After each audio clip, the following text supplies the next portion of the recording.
बद्री विशाल जी एक धनाढ़ परिवार में जन्म लिए हैदराबाद के। उस परिवार के बारे में कहा जाता था कि वो हैदराबाद के निज़ाम को भी ज़रूरत पड़ने पर सहायता करता था, धन की फाइनेंस करता था। इनके दादाजी राजा बहादुर सर बंसी लाल को ब्रिटिश सरकार ने सर की उपाधि दी थी।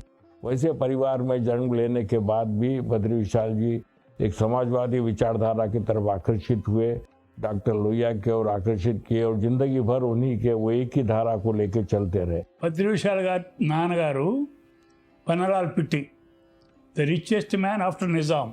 हमारा परिवार निज़ाम, जो कई निज़ाम हुए, उनके साथ कई पीढ़ियों तक जुड़ा रहा। हम लोग उनके बहुत बड़े मनी लेंडर्स थे निज़ाम के। दादाजी मेरे राजा पन्नालाल जी वो निज़ाम के ऑनररी फाइनेंशियल एडवाइज़र भी थे। और एक इंटरिम गवर्नमेंट बनी थी कि जब निज़ाम अपना पावर किंगडम हैंडओवर करने के पहले इंडियन गवर्नमेंट को एक 2 साल की इंटरिम गवर्नमेंट बनी थी। उसमें 6 मिनिस्टर्स थे, दादाजी उसमें थे, इंडस्ट्री और के मिनिस्टर। यहाँ तक कि उन्होंने 45-46 में एक लंदन को भी, इंग्लैंड भी यहाँ से एक बिजनेस डेलीगेशन ले गए थे वो। लेकिन ये सब चीज़ों से मालूम नहीं बाबू की लीनिंग्स, बाबू का पूरा बहुत विपरीत समझ ये था। सेंट जॉर्जेस ग्रामर स्कूल में बाद में पढ़ाई की इन्होंने, कैम्ब्रिज भी किया वहाँ से 12th यानी, और फिर इन्होंने जो है इलाहाबाद से विशारद की इन्होंने। वो परिवार का प्रभाव रहने से इतना सिंपल बनने पर भी लोग उनको राजा के सिवा संबोधित नहीं करते, राजा साहब ही बोलते थे। सबसे पहले तो मुझे उनकी छवि ही याद आती है, प्रेजेंस, उपस्थिति। बाबूजी की उपस्थिति से हमें बहुत प्रोत्साहन मिलता था। You can say it is like we were getting energized, क्योंकि वो एक खुद में एक एनर्जी रेडिएट करते थे स्वयं। जैसे मैंने बोला, एक समुंदर जैसे, एक सागर जैसे उनका जो व्यक्तित्व था, it always reminds me of a deep ocean. तो उसकी अपनी एनर्जी एक होती है। उस उपस्थिति में जैसे एक मनुष्य के नाते ये कोई इतना शालीन, संभ्रांत, संवेदनशील, चौकन्ना, अतिथियों के लिए कुछ भी करने वाला, सबसे पहले छवि याद आती। एक ऐसा मनुष्य मैंने देखा, उसके साथ काम किया कि लगा कि ये बहुत सुंदर है, ये ऐसा ही होना चाहिए मनुष्य। एक ऐसा व्यक्ति जो युग पुरुष था, जो इतना कुछ करते थे, उसके बावजूद सरल हृदय भी थे।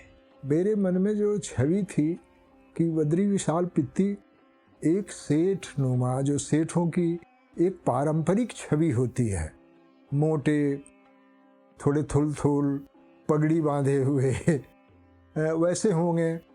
लेकिन बद्री विशाल पित्ती को जब मैंने पहली बार देखा कि खादी का धोती कुर्ता और बहुत सौम्य व्यक्तित्व और हाथ जोड़े हुए, ये छवि उनकी और गहरी होती गई मेरे मन में। अच्छा लगा मुझे उनका, बड़ा सफेद बुराक, वो धोती वोती पहने थे, ऐसा लगता था कोई है। एक व्यक्ति एक ध्वज के साथ, उनका सफेद धोती कुर्ता भूलता नहीं, उनके चश्मे की कमानी, इसलिए मैंने कहा था सबसे पहले वो छवि। It lent a sort of a dimension to his personality which was very weighty। बहुत गंभीरता उनसे उत्पन्न होता था जब वो आते थे कहीं पर, कहीं बैठते थे। लेकिन ऐसा नहीं है कि इतने सीरियस थे कि आम तौर से किसी को साधारण एक लेवल पर बातचीत नहीं हो।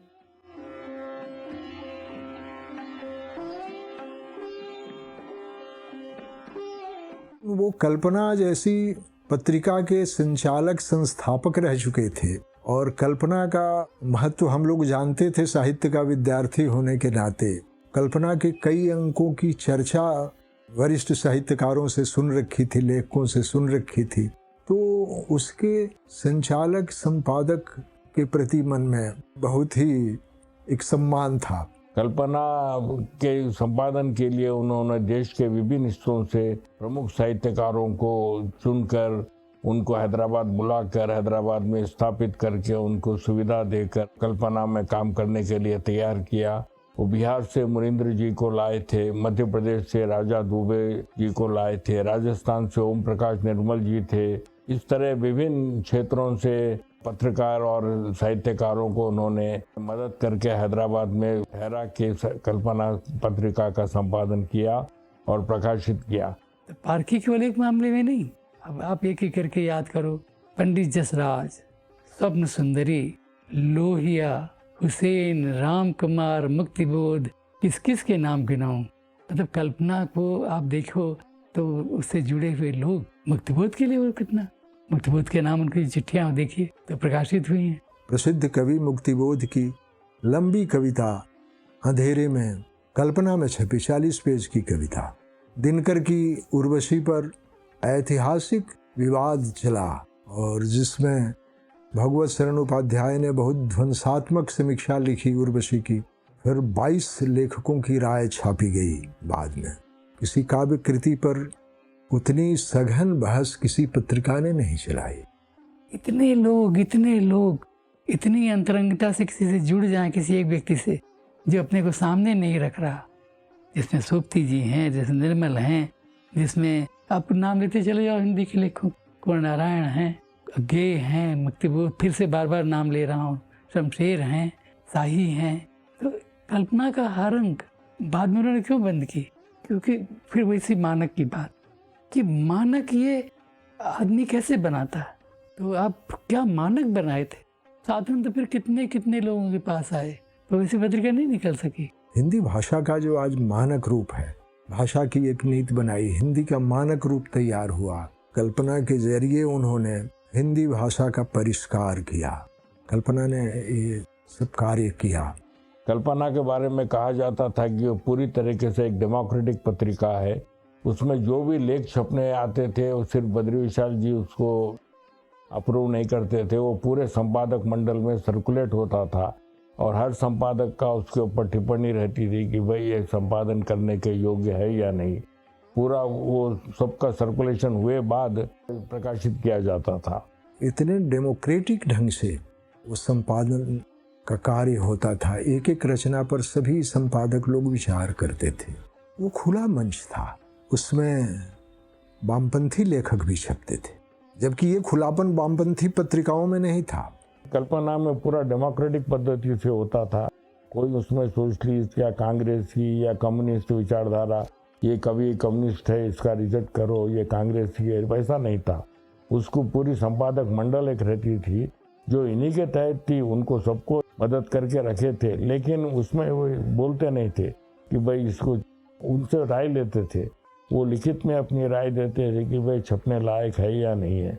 उन सब की राय लिए बाद उसको फिर छापा जाता था। उसमें कोई राजनीतिक भेदभाव नहीं था। कल्पना निर्मल को जब ज्ञानपीठ पुरस्कार मिला, एक पत्रकार ने से पूछा था कि आपको कब लगा कि आप लेखक हो गए, समाज ने आपको लेखक मान लिया? छूटते ही निर्मल ने कहा था, जब मेरी कहानी कल्पना में छपी। अब कितना बड़ा ट्रिब्यूट है एक व्यक्ति को। आज भी लोग बोलते हैं कि कल्पना जैसी पत्रिका अभी तक आज तक नहीं निकली। एक शायद नाम सरस्वती है उस पत्रिका का, उसका भी मान बहुत है, उसके भी लोग मानते हैं, लेकिन कल्पना जैसी नहीं निकली क्योंकि उसमें ऐसे ऐसे लोगों के लेख छपे। हुसैन से बाबू का परिचय खुद कलाकार थे अकबर पदमसी, उन्होंने ये दोनों की भेंट करवाई थी बम्बई में। हुसैन का वहाँ एक एग्जीबिशन लगा था, तो ये तो शायद कहीं हुसैन ने खुद भी लिखा है या बोला है ये बात कि वो पूरा एग्जीबिशन, मतलब जितनी भी उसमें उनकी पेंटिंग्स थी वो पूरी की पूरी बाबू ने खरीद ली। वहाँ से इनकी बहुत ज़्यादा दोस्ती शुरू हुई। वो शायद कितने ही रहे होंगे, 20-25 साल के थे। हुसैन के काम में इकट्ठा करने शुरू कर दिए, दोस्ती हो गई। हुसैन आकर रहने लगे हैदराबाद। मेरा भी वही परिचय हुआ हुसैन से। हालांकि हुसैन साहब मैं समझता हूँ 12-15 साल उम्र में बड़े थे बाबू से, फिर भी वो बद्री भाई बोलते थे और ये हुसैन बोलते थे। मतलब ऐसी दोस्ती जिसका मैं वर्णन नहीं कर पाऊंगा। दोस्ताना था, म्यूचुअल रिस्पेक्ट दोनों में एक दूसरे के लिए बहुत बड़ी थी, बहुत ज़्यादा थी। बहुत ही एक यूनिक दोस्ती थी। वो हमेशा उनकी दाढ़ी खींचते रहते थे बाबू। हुसैन साहब के साथ उनकी बहुत अच्छी दोस्ती थी और जिस तरह से वो लोग आपस में मजाक करते थे तो उनके साथ रहने में ही मज़ा आ जाता था। हंसी मजाक होता था, सीरियस बातें भी होती थी कि अलग अलग सब्जेक्ट्स पे कैसे क्या करना है काम। बाबू उनको बोलते थे कि बिना पते का लिफाफा है। हुसैन जो हैं वो, उनका कोई भरोसा नहीं है कि कब कहाँ पहुँच जाएं। यहाँ उनके हमारे पास 2-3 कमरे उनको दिए गए थे अलग से, हमेशा वो हुसैन साहब के कमरों के नाम से ही जाने जाते थे। यहाँ वहाँ पेंटिंग करना, उनके सब वो कैनवस, पेंट, ब्रश, सब सामान रेडी रखा जाता था। हुसैन साहब आए तो यहाँ महीना भर 2-2 महीने रहते थे पेंटिंग्स करते हुए। उनको एक गाड़ी उनके लिए रहती थी। वो बंगले में उनको अलग कमरा दे दिया गया था और पूरी सहूलत उनको थी कि भाई अपने पेंटिंग्स उतारो करो। तो एक बार लोहिया जी जब भी आते थे वो देखते थे हुसैन के पेंटिंग्स वगैरह, तो बोले हुसैन तुम करोड़पति लोगों के लिए पेंटिंग्स बनाते हो, कभी गरीब लोगों के लिए भी, आम जनता के लिए भी कुछ बनाओ। तो बोले डॉक्टर साहब बोलिए क्या करूँ मैं, क्या वो सब्जेक्ट कुछ होना बनाने के लिए। तो बोले बहुत सब्जेक्ट है हिंदू आम जनता के लिए, रामायण को लेके बनाओ, महाभारत को लेके बनाओ।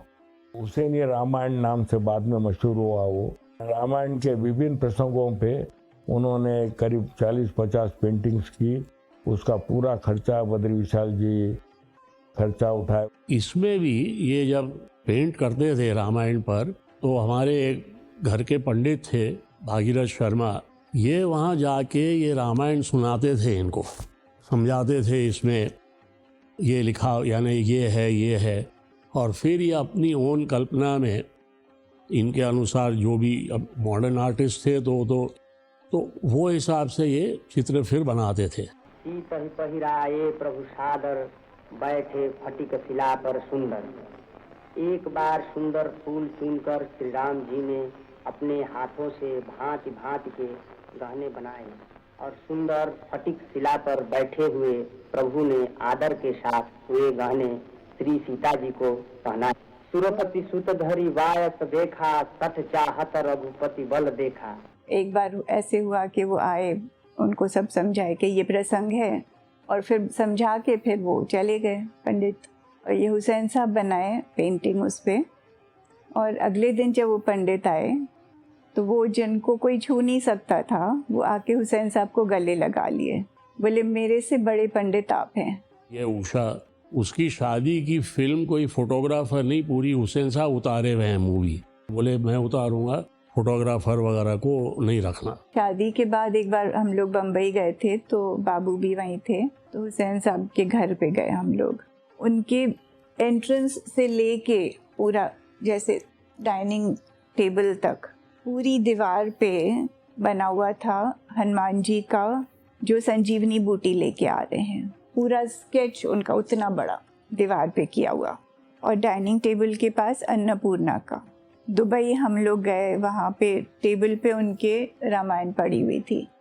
राम लोहिया को भी बहुत प्रिय थे। चित्रकूट में राम मेला लगाया, लेख लिखा, उनके महत्व को आधुनिक युग में बतलाया कि कैसे वो आधुनिक थे। आधुनिकता का एक मूल्य है एक पत्नी व्रती होना।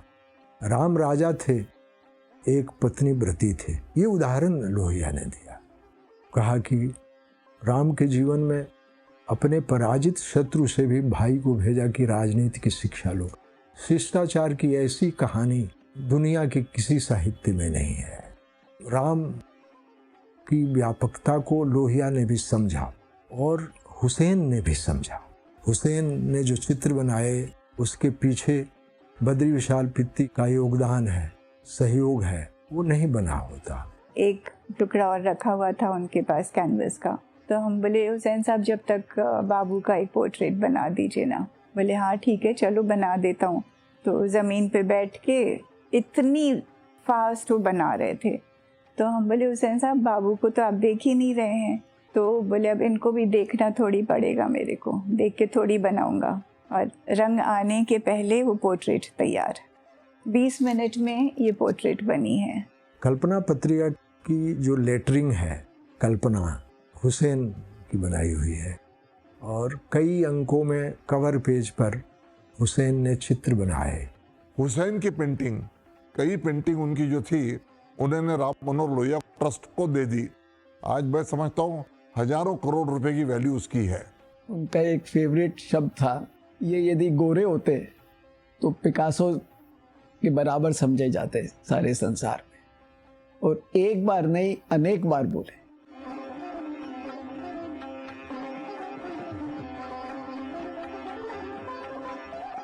लोहिया जी आते थे, हमको ये याद है, वो हम लोग के यहाँ रूम में नीचे रहते थे। खास उनसे बात इतनी नहीं होती थी, छोटे थे हम काफ़ी।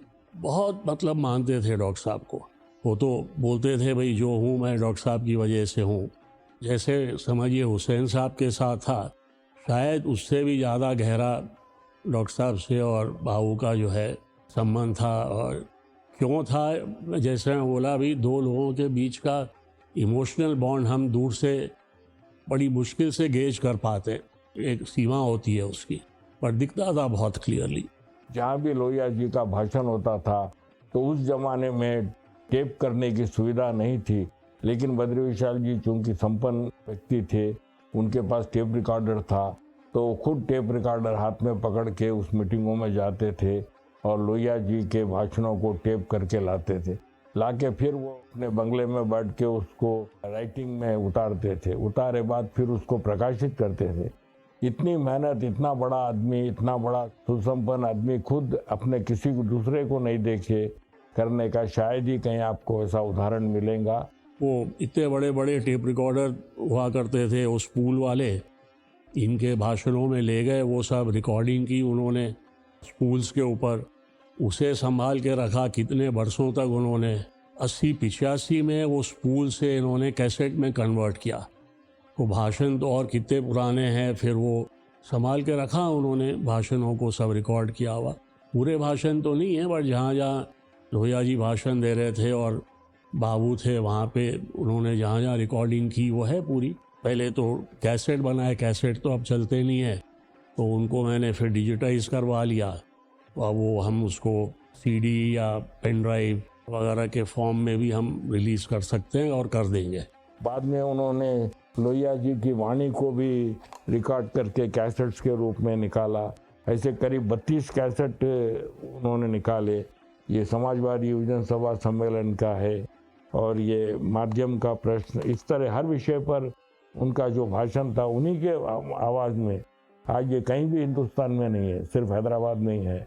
Literature, Indian socialist movement literature, in particular Lohiya's literature, without Badri Vishal, you cannot expect.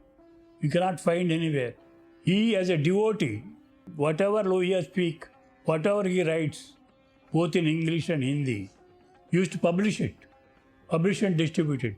Suppose Badri Vishal isn't there, you don't get anything what Lohiya wrote, what he spoke. Nobody knows.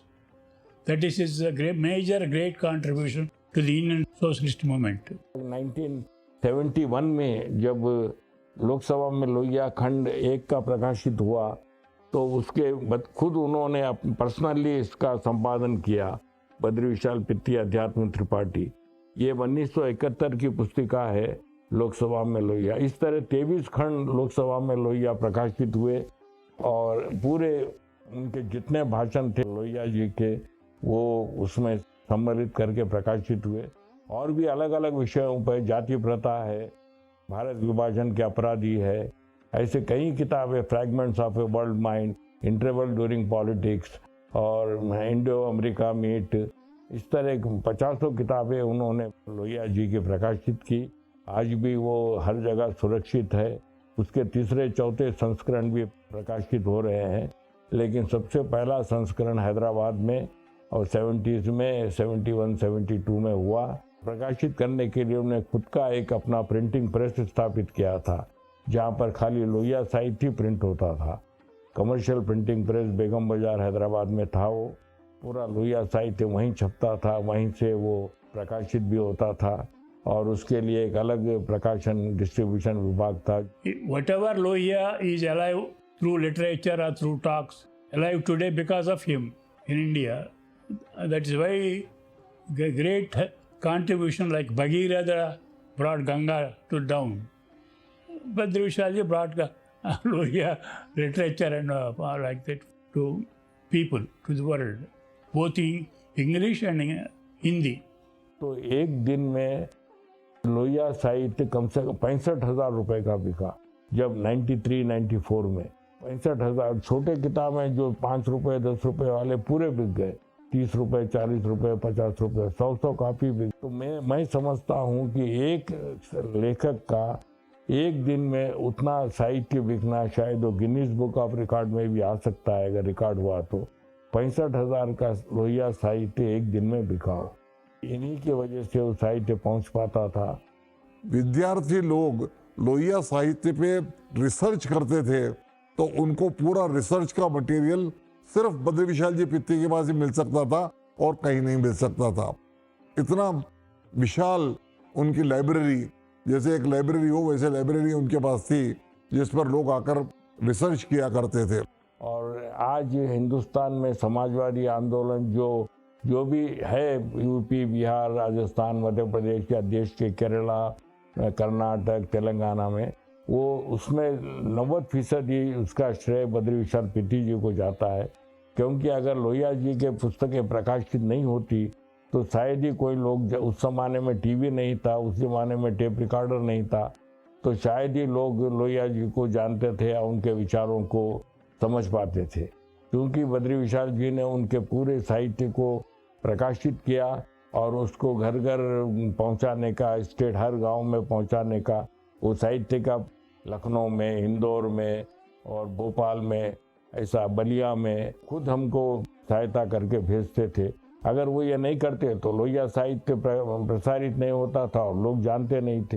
कल्पना के प्रकाशन के पीछे doctor Ram Manohar Lohia की प्रेरणा थी।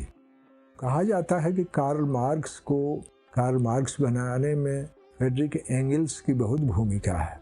वो उनके मित्र थे, बड़े आदमी थे, तो कार्ल मार्क्स को सहयोग देना और टिकाए रखने में एंगल्स की बड़ी भूमिका थी। डॉक्टर राम मनोहर लोहिया को टिकाए रखने में, संभालने में बद्री विशाल पित्ती ने वही भूमिका निभाई। राम मनोहर लोहिया के सामने कठिनाई नहीं आने दी। जब लोहिया जी गए तो बाबू उस वक़्त यूरोप में थे। मम्मी बताती हैं कि बहुत वहाँ पे बेचैन हो गए थे कि मैं कैसे पहुँचूँ वहाँ पर। वो किसी वजह से आ नहीं पा रहे थे, तो बहुत परेशान थे। मुझे पक्का विश्वास है कि बहुत ज़्यादा इनको इमोशनल सेटबैक हुआ। अपने गुरु मानते थे उनको और सॉलिड पिलर थे डॉक्टर साहब इनके लिए। सेटबैक तो बहुत बड़ा पक्का ही हुआ इनको। बाबू जल्दी से अपना दुख किसी को बोलते नहीं थे। बाबू कभी भी अपना इमोशन दिखाते नहीं थे और ख़ास तौर पे दुख की फीलिंग कभी जाहिर नहीं करते थे वो, कभी भी। यानी जाहिर मतलब बोलते नहीं थे अपने मुँह, बट कई बार चेहरा देख के लग जाता था कि कितना वो मिस करते हैं उनको, डॉक्टर साहब को।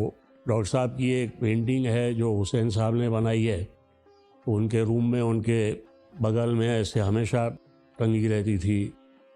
कई बार ऐसे पलट के देख भी लेते थे पेंटिंग को। तो बहुत क्लियर है, बहुत ज़्यादा मतलब डॉक्टर साहब से उनको।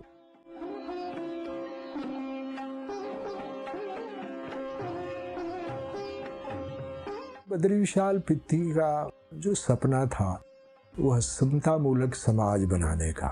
मैं एक बार उनको छेड़ दिया, ऐसे ही बेवकूफ़ थे बचपन में।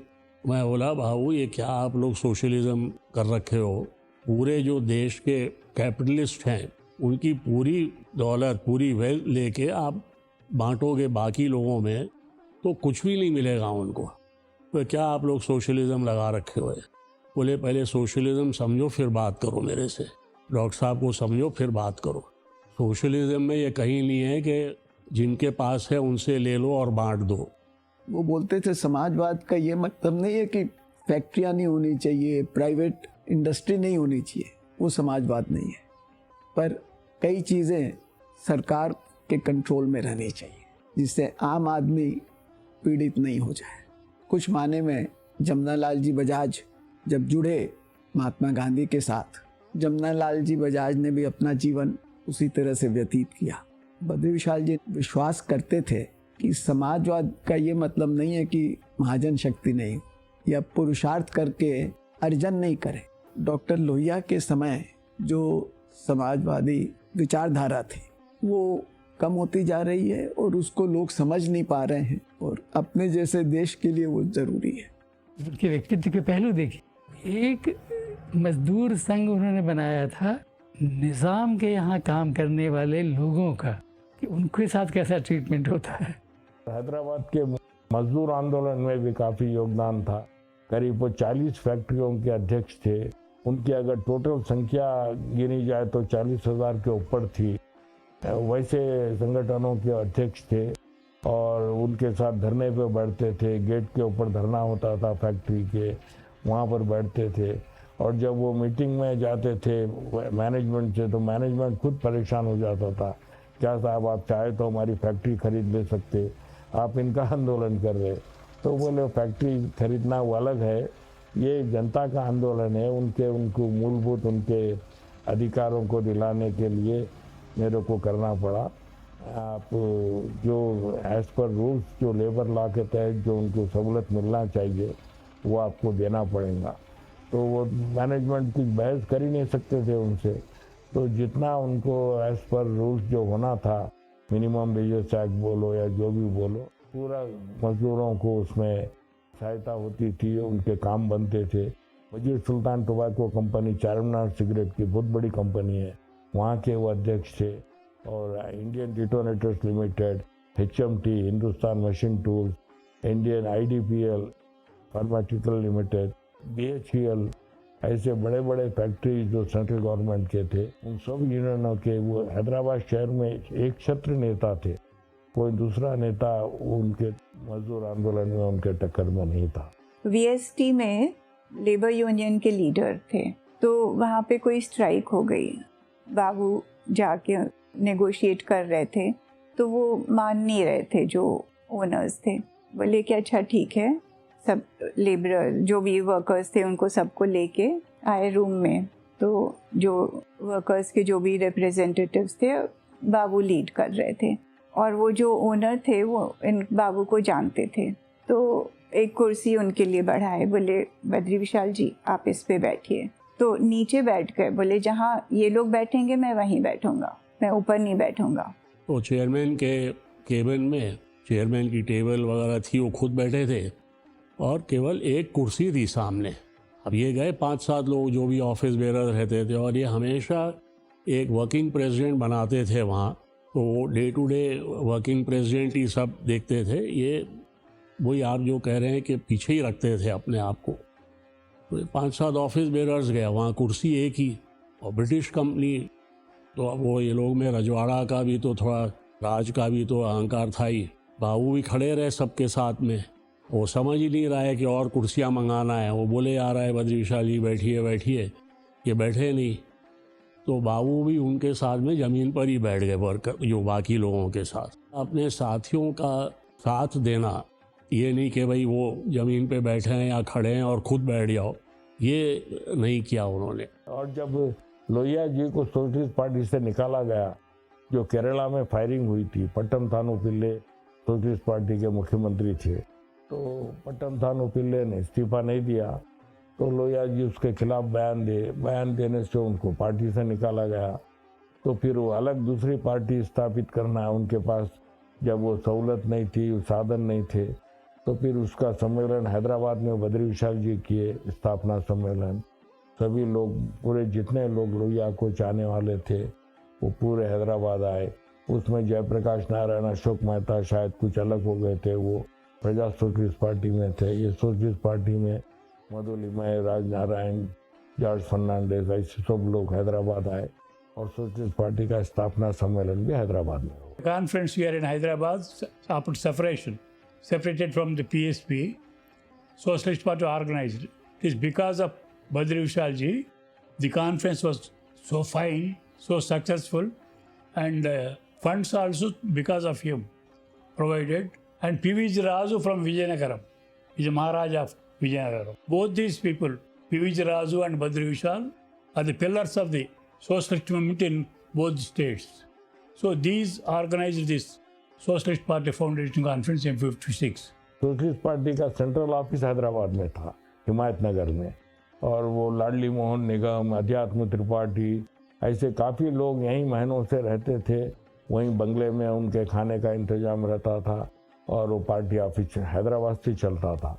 तो किसी राष्ट्रीय पार्टी का कार्यालय दूसरे सिटी से चलना, लोग पूछते थे क्यों भाई हैदराबाद? नहीं, वो हैदराबाद में बद्री विशाल जी है। बद्री विशाल जी सोशलिस्ट पार्टी में इतने ज़्यादा तल्लीन थे जिसको बयान करना मुश्किल है। समाजवादी विचारधारा का विलय नहीं हो, उस पर उनका बहुत ध्यान था। डॉक्टर लोहिया ने जो काम किया वो लुप्त नहीं हो जाए, खत्म नहीं हो जाए, और उसके लिए यदि उत्तर प्रदेश या कोई समाजवादी पार्टी बनी रहे तो उस कारण से उसका प्रचार होता रहे।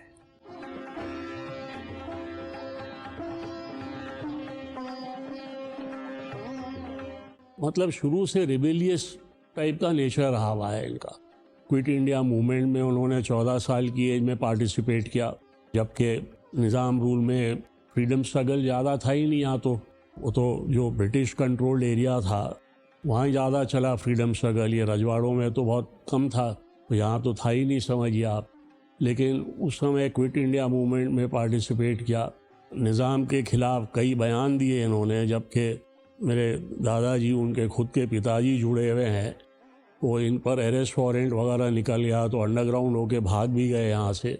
When Quit India movement is going on, Badri Vishal ji as a student quit Nizam instead of Quit India. He says Quit Nizam. Nizam is an independent state. So the police officers came to Panaralji's house. Your son is talking like this. If again he talks, we have to arrest him. Please send him away from Hyderabad to somewhere. Otherwise, we have to arrest him. इसी तरह अंग्रेजी हटाओ आंदोलन भी हुआ। बद्री विशाल जी खुद उसमें आंदोलन में हिस्सा लेके वो खुद गिरफ्तारी दिए। उन्होंने बाजार में जाके एक अंग्रेजी के बोर्ड को से मेटे पुरुष लेके पुलिस आई, अरेस्ट करी, ले गई, फिर बाद में पुलिस छोड़ दी उनको। तो दाम बांधो आंदोलन भी हुआ, अनाज के दाम बढ़ गए। उसके बाद इतना बड़ा वो जमाने के करोड़पति अरबपति परिवार का बेटा, दाम कम करो, अनाज के दाम कम करो, नारे लगाते हुए रोड पे निकले। उसमें भी उनको गिरफ्तार किया गया, फिर बाद में छोड़ दिए। तेलंगाना आंदोलन हुआ 1969 में, बहुत बड़ा आंदोलन, वैसा आंदोलन विश्व में शायद ही कहीं हुआ होगा। उसको भी उन्होंने सबसे पहले उसका समर्थन करने वाले बद्री विशाल जी थे। वो एमएलए थे, जब एमएलए रहते हुए उन्होंने, और जो 1971 में पूना में संसोपा का सम्मेलन हुआ, वहाँ वो प्रस्ताव पास किया गया पृथक तेलंगाना के लिए, वो करवाने में बद्री विशाल जी का मुख्य हाथ था।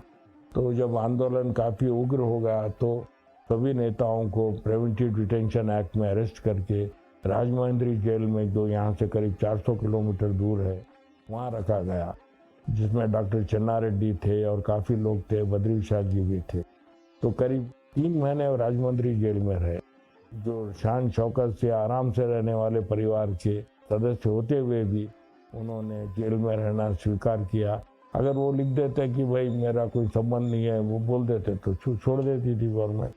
वो नहीं लिखे तो आखिरी तक, जब तक सब दूसरे नेताओं हाई कोर्ट के ऑर्डर पर ही फिर वो छुट के बाहर आए। 3 महीने वो राजमहेंद्री जेल में थे। He is very active in South Telangana movement, sent to Rajahmundry jail along with Channa Reddy. He never afraid of arrest. जब वो पुलिस लेने आई उनको तो इतना गुस्सा आ रहा था। वहाँ पे वो कुछ गमले रखे हुए थे, हमारा मन हो रहा था ये गिरा दे उनके ऊपर। वो फिर भी इतने शांत। तो हम लोग उनको चिट्ठी भी लिखते थे तो कभी आज जवाब दे देते थे, पर वो बहुत बुरा लगता था उस वक़्त कि ये क्यों ऐसे हो रहा है। और हम लोग अपने लेवल पे सपोर्ट करते थे कि भाई तेलंगाना जब तक नहीं बनेगा हम लोग स्कूल नहीं जाएंगे।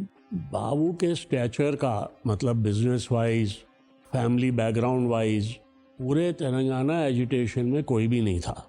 पॉलिटिकली ठीक है, और लीडर भी थे, बड़े लीडर भी थे जिनकी फॉलोइंग भी ज़्यादा थी। जैसे चन्ना रेड्डी काइंड ऑफ लीड किया मूवमेंट, और ये फुल्ली उसमें एक्टिव थे। सेपरेट तेलंगाना एजिटेशन में जो पहला एजिटेशन चला, कोई उसमें खुद के फ़ायदे के लिए नहीं, उन्होंने वाकई में उस बात में उन्होंने विश्वास किया कि तेलंगाना सेपरेट होना चाहिए आंध्रा से। जेल भी गए वो कई सारे कांग्रेस के लीडर, बाबू भी गए जेल, इनको सबको రాజమండ్రి సెంట్రల్ జైలు में रखा गया। తమకు తెలియంది కాదు ఎంత కర్కశంగా వ్యవహరించింది కాంగ్రెస్ పార్టీ తెలంగాణ పట్ల అంటే 56లో ఊడగొట్టేనాడు అనేక మందిని జైళ్ళలో పెట్టినారు. సిటీ కాలేజ్ దగ్గర ఫైరింగ్ జరిగితే 7 విద్యార్థులు పట్టపగలు చచ్చిపోయినారు అధ్యక్ష. దాన్ని ఏం ఖాతరు చేయకుండా ఆ రోజు కలిపేసినారు. ఆ తదనంతరం 69 ఉద్యోగం వస్తే ఎన్ని రకాలంటే హైట్కి తీసుకొని పోయినారు అధ్యక్ష అప్పుడు ఆ రోజు. చివరికి టీఎన్జిఓలు కూడా, తెలంగాణ నాన్ గెస్టెడ్ ఉద్యోగులు కూడా ఆ ఉన్నటువంటి నాయకుడు ఆమోస్ గారి మీద ఎస్మా కేసులు పెట్టి, రకరకాల కేసులు పెట్టి జైళ్లలో బంధించినా కూడా అనేక పోరాటాలు చేసినారు అధ్యక్ష. మనందరికి తెలుసు, అందులో తమరు కూడా భాగస్వామి. తెలంగాణ ఉద్యోగస్తులకు జీతాలు ఇవ్వకపోతే బద్రి విశాల్ పిట్టి గారు వగైరా వగైరా నాయకులంతా బేగం బజార్లో బకెట్లు పట్టుకొని పోయి దుకాణాల మీద అడిగి ఆ డబ్బులు తెచ్చి ఉద్యోగులను కాపాడుకున్నారు అధ్యక్ష. ఇదంతా చరిత్ర. और यहाँ के हमारे अग्रवाल समाज के लोग, हमारे मारवाड़ी लोग हैदराबाद को अपने माँ समझते हैं, धरती को अपनी धरती समझते हैं, बहुत फकर करते हैं. They feel that this is our native land, this is our motherland, and they were part of agitation, Telangana agitation. Even during 1969, Badri Vishal पिटी साहब थे जो तेलंगाना 69 मूवमेंट को, पूरे आंदोलन को वो सामने रह के आगे रह के चला रहे थे. और हमारे बेगम बाजार के मारवाड़ी से, हमारे बेगम बाजार के जब टीएनजीओस ने स्ट्राइक करके 4-4 महीने उनको तनख्वाह नहीं मिला सरकार से, बेगम बाजार के हमारे अग्रवाल समाज के लोग प्लास्टिक बकेटों में पकड़ के घूम के चंदा करके उन एनजीओस को पालते थे. वो एक तेलंगाना एजिटेशन था. तो तेलंगाना का इतिहास में ये लिखा हुआ है. इतना निष्ठावान थे कि फरकाबाद के चुनाव में लगातार जब तक चुनाव नहीं हो चुका तब तक रियायती चुनाव चाल और रियायती जीते 1920. उस वक्त मैंने देखा था, मैं सोचा कि कौन है, कपड़ा अच्छे पहनते थे, थोड़ा ध्यान से रहते थे, कोई वो दिखावा नहीं करते थे. तो प्रदीप सर पिट्टी ये सही है.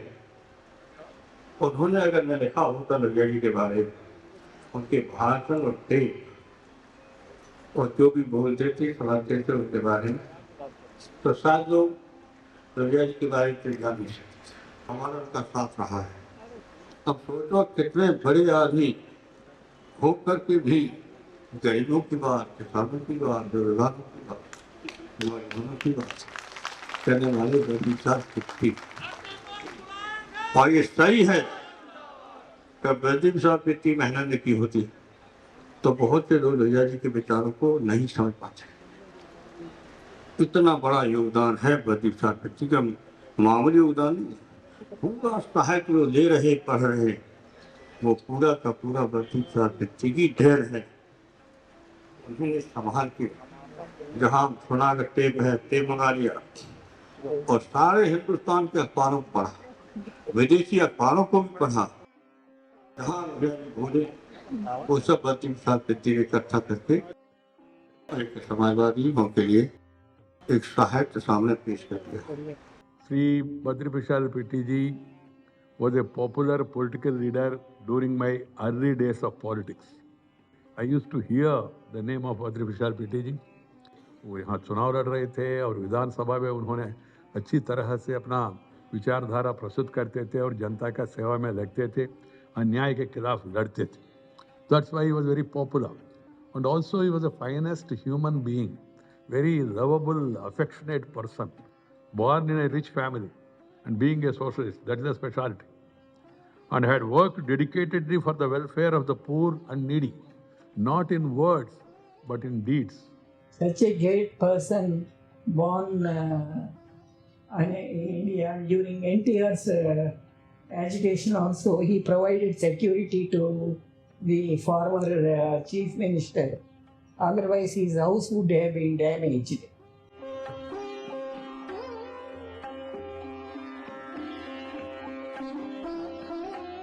बद्री विशाल जी में कभी भी पावर की और पद की और आकर्षित नहीं हुए. वो चाहते तो आज से 50 साल पहले ही एमपी बन सकते थे, मिनिस्टर बन सकते थे.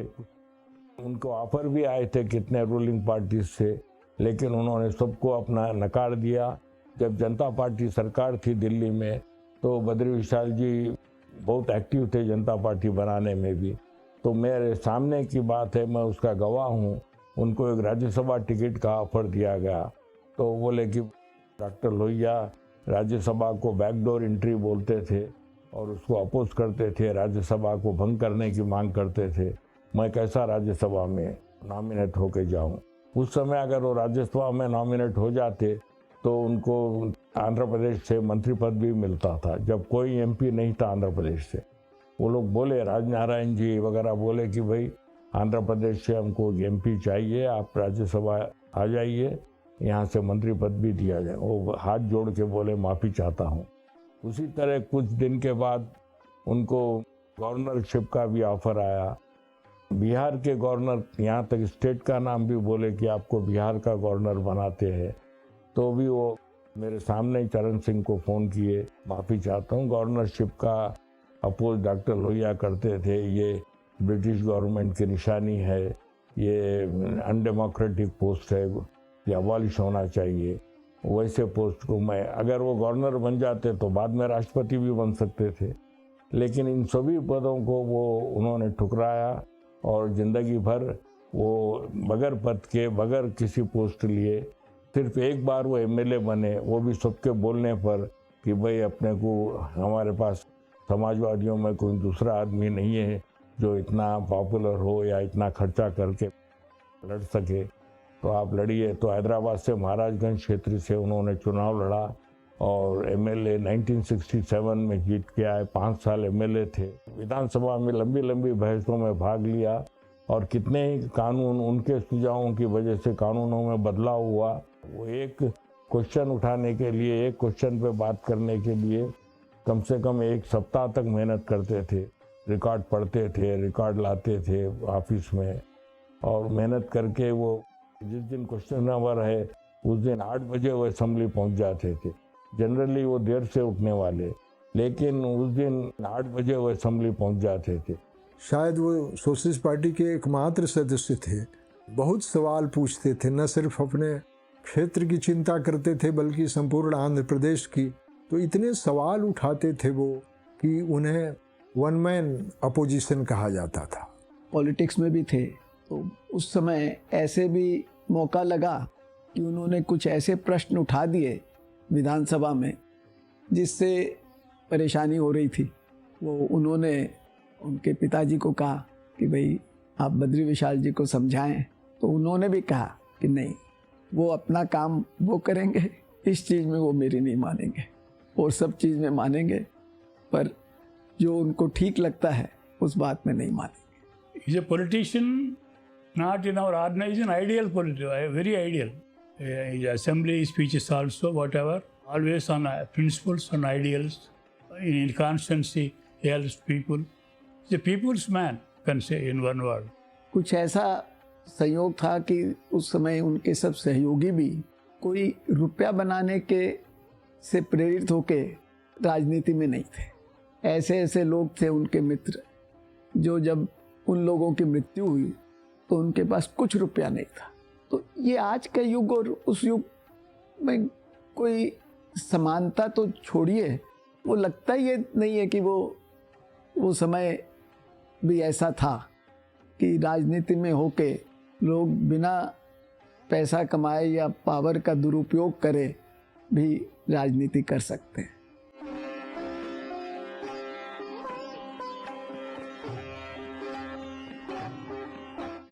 गंदी पॉलिटिक्स, जो इतनी गंदगी हो गई थी पॉलिटिक्स में, बाबू के लिए जगह ही नहीं थी पॉलिटिक्स में। इनका जैसा आदमी सर्वाइव ही नहीं कर सकता था जो पॉलिटिक्स हो गई थी उस समय तक। और तो बोलते थे मेरे को गाली मत दो, कोई बोलता था पॉलिटिशियन है तो बहुत गुस्सा आता था, बोलते थे गाली मत दो मेरे को। उनको घृणा सी हो गई थी पॉलिटिक्स से कि ये क्या स्थिति हो गई है, जो लोग आ रहे हैं और सिर्फ पैसा कमाने, वो एकदम मिसफिट हो गए थे इसमें, पॉलिटिक्स में। अब इनके सब जो साथी थे ये भी हट गए, राजनारायण जी, चरण सिंह, और जो सोशलिस्ट थे जनेश्वर मिश्रा जी। पॉलिटिक्स भी इतनी ख़राब हो गई, जो डॉक्टर साहब के समय और कुछ सालों बाद तक भी थी एक पॉलिटिक्स, लोग उसमें सेवा भाव से आते थे, करप्शन नहीं था। तो वो बाद में जो पॉलिटिक्स हो गई उससे दुखी भी बहुत होते थे।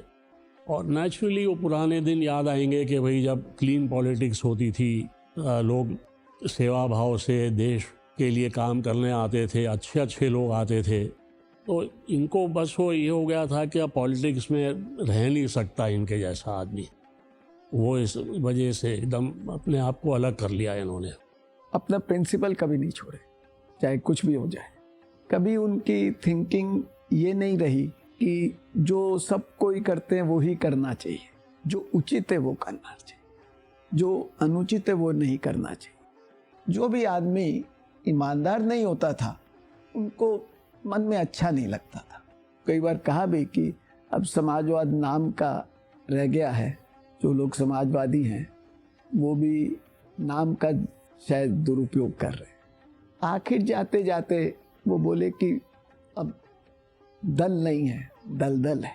बद्री विशाल पित्ती की जो हैसियत थी और हैदराबाद शहर में उनकी जो प्रतिष्ठा थी, तो वो चाहते तो किसी भी दल में शामिल होकर राजनीति की ऊंचाई पर जा सकते थे, लेकिन वो सिद्धांत पर जीने वाले आदमी थे। उन्होंने राजनीति की राह फिर नहीं पकड़ी। पित्ती जी जब तक रहे, समाजवादी आंदोलन के बिखर जाने के बाद उन्होंने अपने को दूसरी जगह एडजस्ट नहीं किया, वो समाजवादी मूल्य को ही जीते रहे। मुझे याद है कि वो आचार्य नरेंद्र देव, जयप्रकाश नारायण, राम मनोहर लोहिया की जयंती जरूर मनाते थे।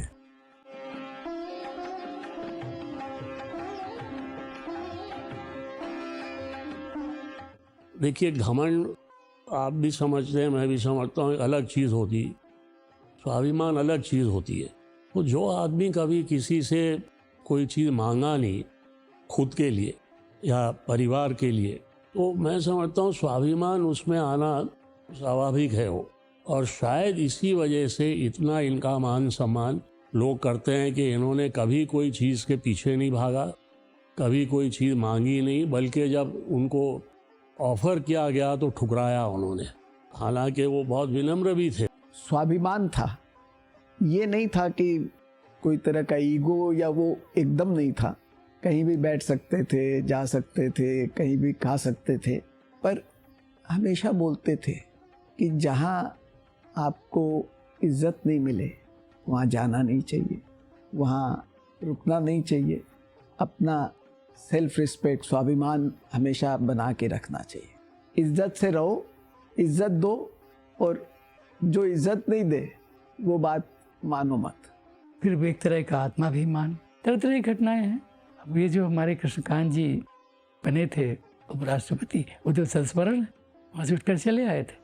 तो स्वाभिमान कि अरे ऐसा व्यवहार नहीं हुआ जो अब मैं जिसकी उम्मीद कर रहा था, अपने से नहीं और बाकी लोगों के साथ भी। आप जिस प्रसंग से मैं यहाँ आया हूँ वो आपके पद से नहीं जुड़ा हुआ, मैं किसी और प्रसंग से आया हूँ।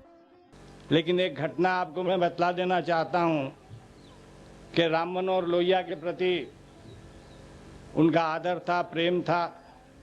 उसी तरह से राम मनोहर लोहिया का आदर और प्रेम हुसैन को प्राप्त था। एक बार उन्होंने उनसे कहा कि बड़े लोगों के साथ साथ तुम चित्र बनाते हो, जो चित्र बनाते हो उसके साथ साथ जनता के लिए भी चित्र बनाओ। और हुसैन ने जो चित्र बनाए हैं वो बहुत अद्भुत चित्र हैं। बोलेंगे ना? जो राज्यपाल जी का ये कहना है कि वो कुछ बोलेंगे नहीं, और उन्होंने ये कहा कि लोग मेरे भाषण को सुनने नहीं आते हैं, ब्रह्मोत्सव में और चित्रों का आनंद लेने के लिए आएंगे, इसलिए मैं कुछ बोलूँगा नहीं। मैंने बहुत आग्रह किया लेकिन वो माने नहीं, और अभी भी मैंने आग्रह किया तो एक शब्द में उन्होंने ना कह दिया। तो इतना तो आप करेंगे कि ये प्रतीक रूप में इसको प्रज्वलित कीजिए। एक बार उनको चंद्रशेखर जी से, प्रधानमंत्री थे, उनसे मिलना था। वो भी ये डॉक्टर लोहिया के समता न्यास का जो दिल्ली में बनाना है तो उसकी ज़मीन अलॉटमेंट के लिए, तो वहाँ गए तो उनको प्रधानमंत्री निवास था, सिक्योरिटी प्रॉब्लम था, तीसरे नंबर के गेट से उनको रोक दिया गया। तो क्यों बात नहीं साहब, वो सिक्योरिटी प्रॉब्लम है, आपको नहीं छोड़ सकते आप। तो बस वापस आ गए। तो चंद्रशेखर जी को मालूम, वो इंतजार कर रहे थे, उनको मालूम हुआ तो ऐसा वापस चले गए। तो फ़ोन किए वो, तो बोले नहीं आप प्रधानमंत्री है, हमारी वजह से आपकी सुरक्षा में जान को खतरा होगा, इसलिए हम अंदर नहीं छोड़े। तो हम वापस, अरे नहीं ऐसा नहीं है, आपकी गाड़ी अंदर तक आएंगी, पोर्टिको तक आएंगी, मैं बोल देता हूँ आप आइए। तो फिर वो सबको इंस्ट्रक्शन हुआ कि बद्री विशाल जी की गाड़ी रहे तो अंदर पोर्टिको तक उसको अलाउ करना, क्योंकि वो किसी अपने खुद के पर्सनल काम से नहीं जाते थे। तो वो लोग भी उनकी इज्जत करते, भाई ये जनता के काम से एक पब्लिक पर्पस के लिए आते हैं। तो बद्री विशाल जी ने कहा मैं ऐसे किसी आदमी के पास मिलने नहीं जाता जिनके पास कोई मित्र मिलने आता हो और उसकी तलाशी ली जाती है, तो मैं आपके पास आने के लिए असमर्थ हूँ। यानी ये बोलने की हिम्मत सिर्फ बद्री विशाल जी में हो सकती थी और किसी में नहीं हो सकती थी। इनका अपना खुद का सेल्फ रेस्पेक्ट और उनका वो जो था वो बहुत ऊंचाई पे था।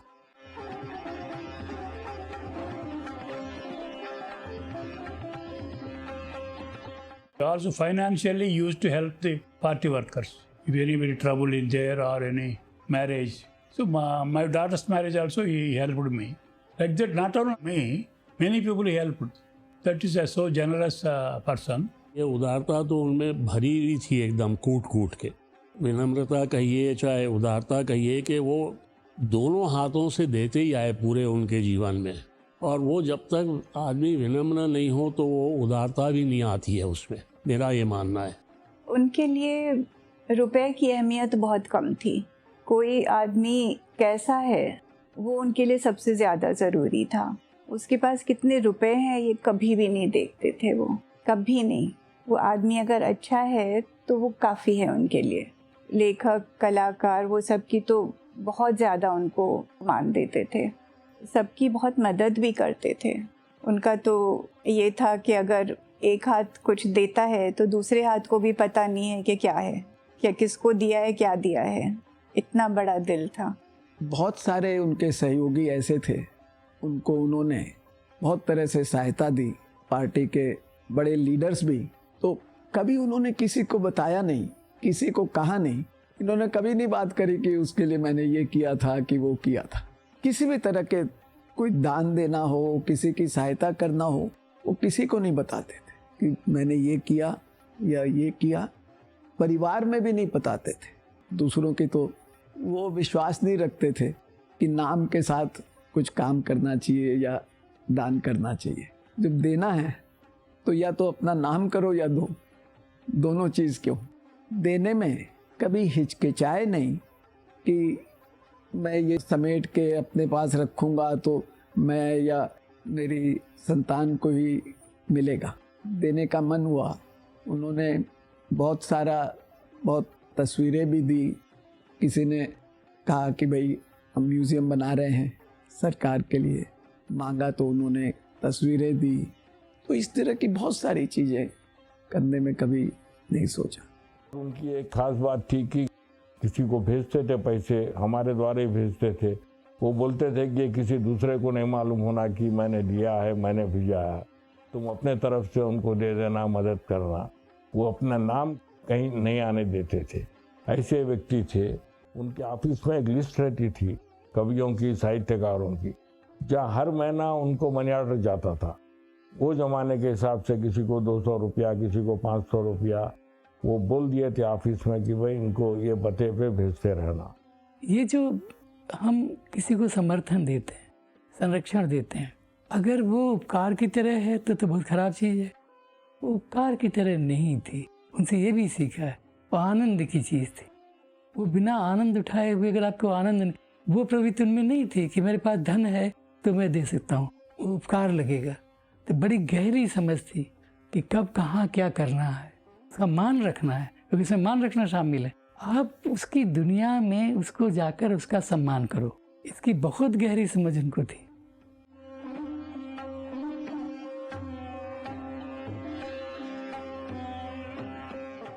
उन्होंने कमाया कुछ नहीं, पिता का कमाया हुआ समाज, साहित्य, संस्कृति में लुटाया।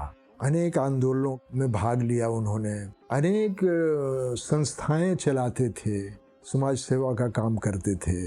जिनकी कोई गिनती नहीं है। After the foundation conference in Hyderabad in 55, he published Mankind and Jan in the Hindi में, both Hindi and English. For all this financial help was given by Badri Vishal जी। वो खुद बोलते थे, मैंने अपने परिवार के इसमें 5 रुपया जमा नहीं किया, मैंने खर्चा किया है लेकिन जमा नहीं किया। वो बोलते थे रुपये खर्चा करने के लिए है, जमा करने के लिए नहीं है। वो बहुत आनंद होता था उनको खर्चा करने में और किसी की मदद करने में। जब वो चुनाव के लिए कहीं खड़े हुए थे तो मन से उन्होंने बात कही थी कि लोग मेरे बारे में कहते हैं कि तो बहुत मतलब धनाढ़ परिवार के हैं और तो राजा हैं। बोले कि लेकिन मैंने अपने परिवार की संपत्ति में घटाया ही है, जोड़ा नहीं है। और बात बिल्कुल सच थी। एक स्वभाव की बात कह रहा हूँ, प्रवृत्ति की, कि सब कुछ लुटा देने वाला। कि मैंने अपने पुरखों की घर की संपत्ति घटाई है, बढ़ाई नहीं है, कम की है मैंने। ये तो इंटरव्यू में छपा हुआ है उनका। मतलब ये था कि उनके पॉलिटिक्स में लोगों को देने में उन्होंने इतना घर का रुपया पुरखों का हमारे लगाया है। और जो चीज़ उसमें छपी नहीं इंटरव्यू में, जिसने इंटरव्यू लिया उसने बताया मुझे कि वो उस इंटरव्यू के बाद बोले कि मुझे विश्वास है मेरे बच्चों को इस बात की शिकायत नहीं होगी कि मैंने घर की संपत्ति कम की है, बढ़ाई नहीं है। मैं आज उसका जवाब अगर दूं आपको, उनको ये चीज़ का कदे ही अंदाज़ा भी नहीं था कि उन्होंने कितनी संपत्ति बढ़ाई है घर की, कितनी संपत्ति बढ़ाई है घर की जो हमको विरासत में मिली है।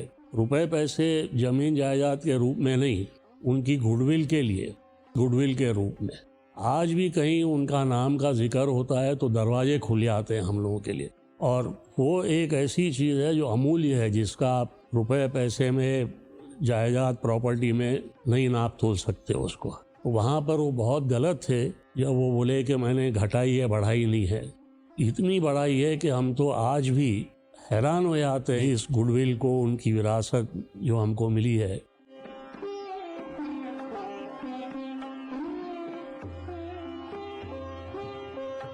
संस्कृति को जरूरी मानते थे, राजनीति से ऊपर रखते थे संस्कृति को। मैं बाबूजी को अपने भारतीय संस्कृति और संस्कार का एक प्रतीक मानती हूँ। धन अपने में ही संपत्ति नहीं है, असली संपत्ति संस्कार के है। असली संपत्ति उस चीज़ का है जो कल्चरल वैल्यूज़ को लेते हुए आगे चलता है। बद्री विशाल पित्ती जी यानी बाबूजी ऐसे एक व्यक्ति थे। He is a man of culture, he's not mere politician. He just like Lohia also is not a man of politics.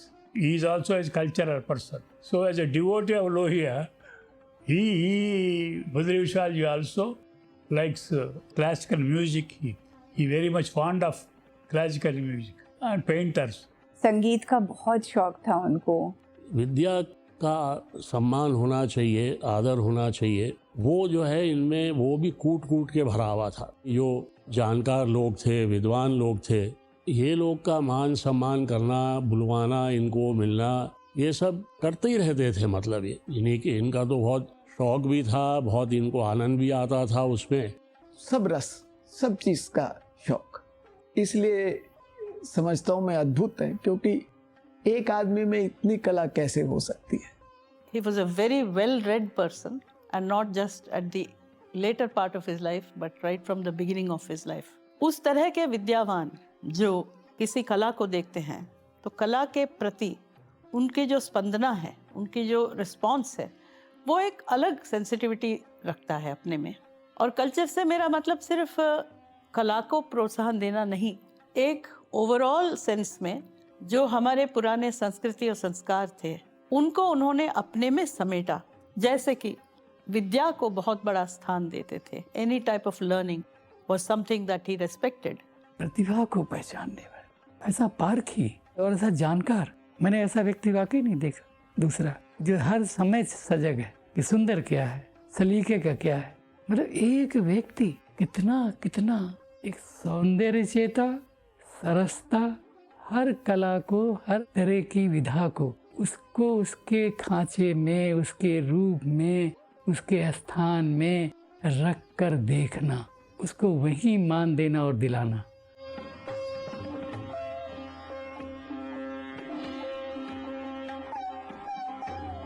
त्रिवेणी एक बहुत ही खूबसूरत चीज़ शुरू किए थे बाबू।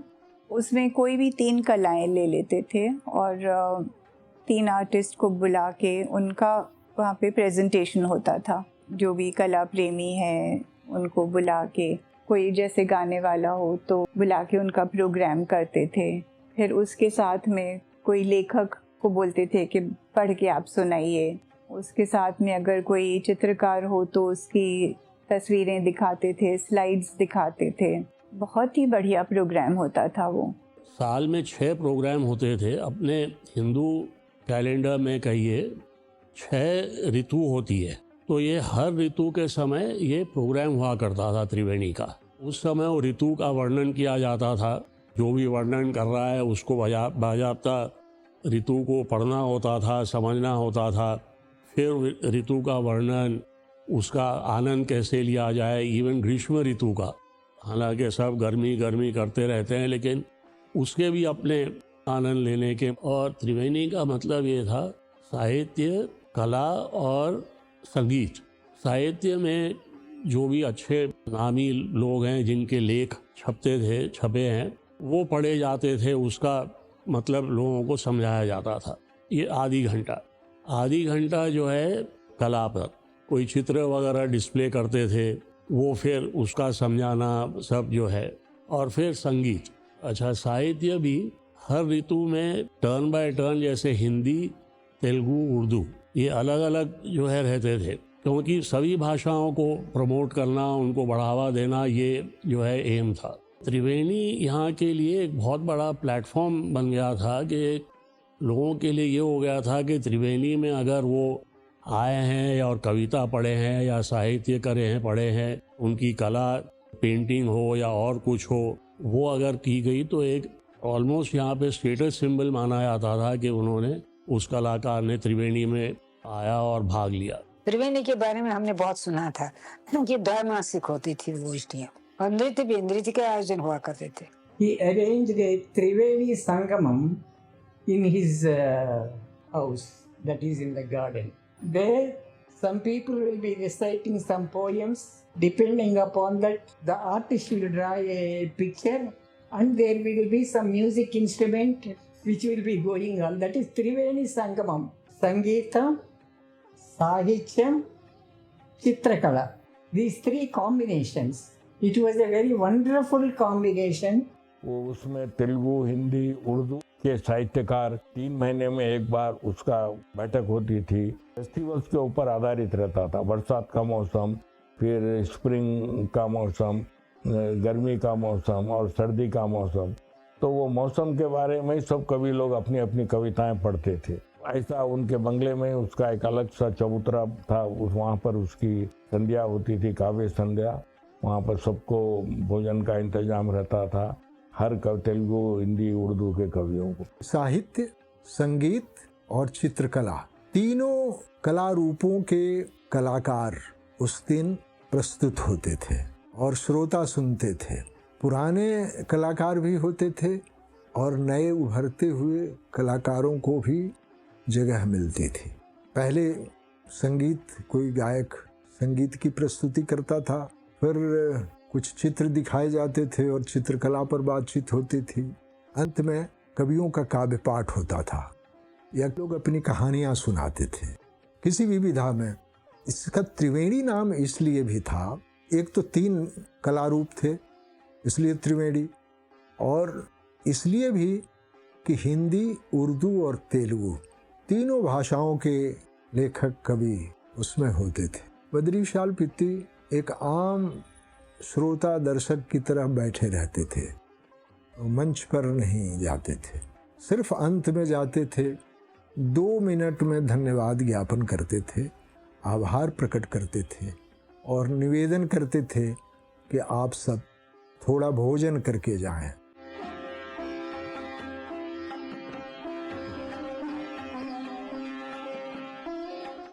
पूरे परिवार के उनके 3 लड़कियां और लड़का सब हिंदी मीडियम में पढ़े। तो परेशान, अरे भाई पित्ती परिवार, राजा बहादुर परिवार के लड़के हिंदी माध्यम के स्कूल को जा रहे हैं।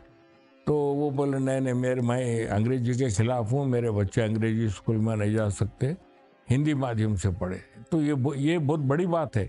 आज कितने नेताओं को हम देखते हैं जो मंच पे एक भाषण करते हैं और घर में परिवार में अलग रहता उनका। ऐसा बद्री विशाल जी का नहीं था।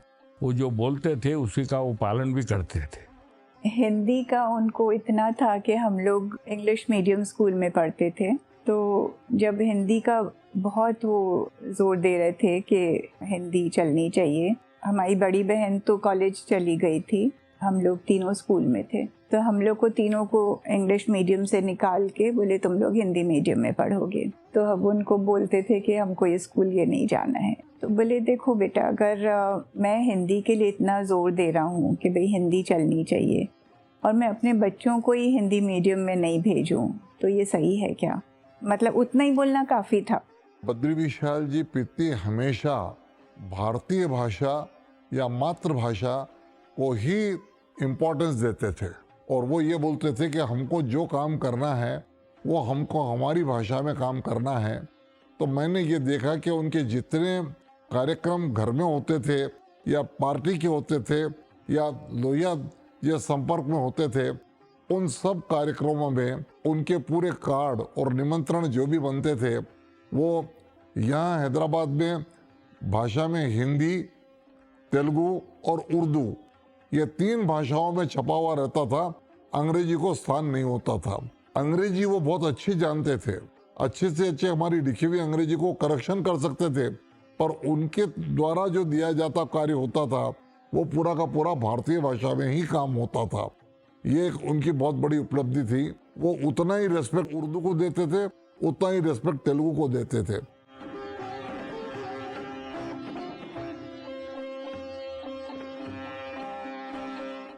So he wanted to see me, to see my daughter. So we went there.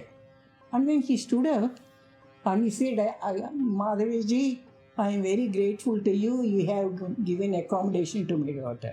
See, my daughter is very young, not even 30 years. And then he was standing.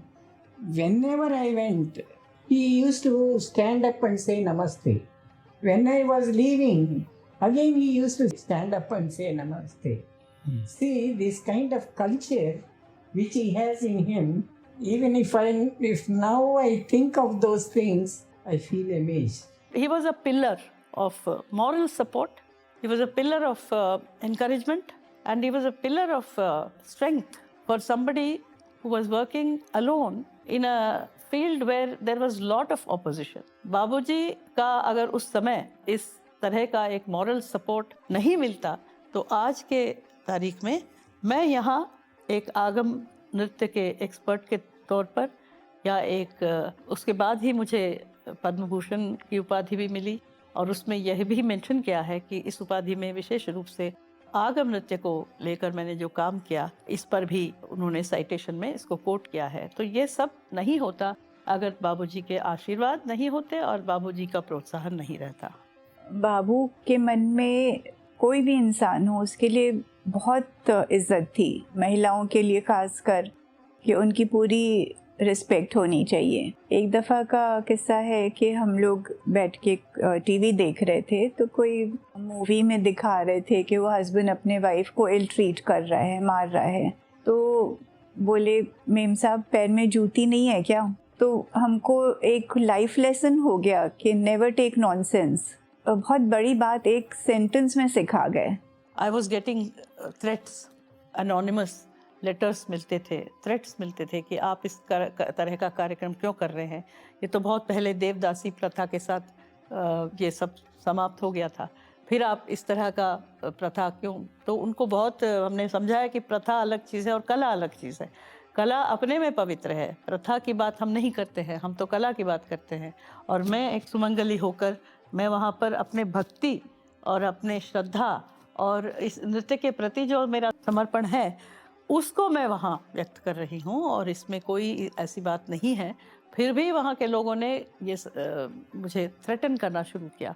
तो बाबूजी का एक वाक्य अभी भी, एक दिन मैं बहुत ज़्यादा परेशान थी, अपसेट थी और मुझे दुख हो रहा था कि इतना पवित्र जो हमने कार्यक्रम उठाया, कार्य उठाया, इसके बारे में इतना ही ऑपोजिशन क्यों हो रहा है। उन्होंने बोला कि अच्छा, मुझे हमेशा, मैं बाबूजी को कहती थी लेकिन हमेशा वे मुझे स्वप्ना जी करके संबोधित करते थे। कहते कि स्वप्ना जी आप निश्चिंत होकर अपना काम करते रहिए, हम हैं यहाँ पर, आपको किसी प्रकार का कोई भी डिस्टर्बेंस नहीं होगा, मैं ये आश्वासन दे रहा हूँ। आप अपने कार्य को करते रहिए, ये बहुत बड़ा काम है जो आपने अपनाया, और ये मैं चाहता हूँ कि आप आगे भी इस कार्यक्रम को और इस एक मिशन जो लिया है इसको आप आगे भी चलाते रहे, ये मैं चाहता हूँ। इसलिए ये आश्वासन दे रहा हूँ कि आपको यहाँ पर हैदराबाद जब आप यहाँ आएंगे, जब तक आप हैं या जब तक यहाँ से जाएंगे, तब तक आपका पूरा प्रोटेक्शन और सब कुछ हम यहाँ पर खड़े हुए हैं to assure you that nothing will happen to you and nobody will harm you and nobody can disturb you.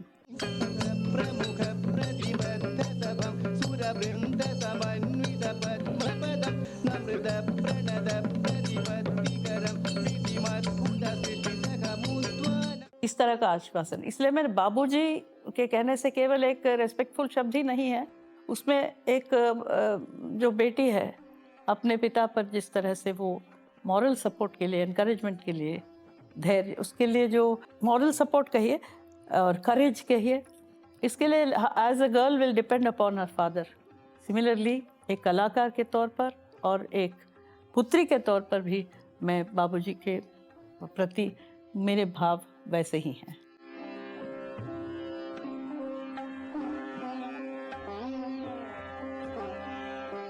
उनके दोस्त बहुत विभिन्न तरह के व्यक्ति थे।